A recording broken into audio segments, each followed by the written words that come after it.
What comes to mind when you think about wealth? Is it security, success, or maybe even a source of anxiety? Jesus spoke about money more than almost any other topic, not because wealth itself is bad, but because our hearts can be easily drawn away from God by it. Today, we're exploring Jesus' parables about wealth and how we can use our resources wisely for His kingdom.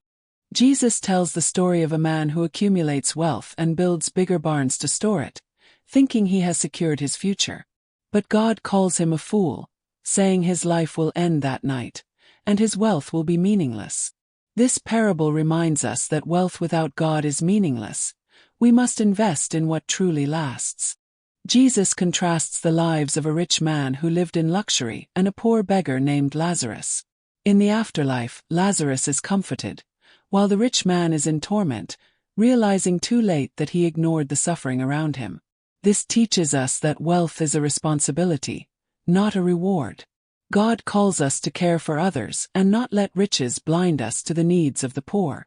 Though often seen as a lesson on gifts and abilities, this parable also applies to financial stewardship.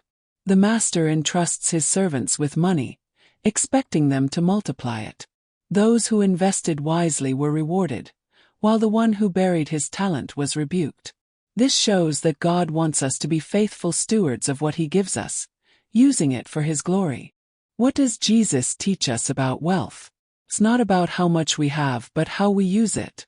Are we investing in temporary treasures, or are we seeking treasures in heaven? Today I challenge you. Examine your finances. Are you using your resources to honor God? Are you giving, serving, and investing in eternal things? Trust God as your provider, and seek first His kingdom.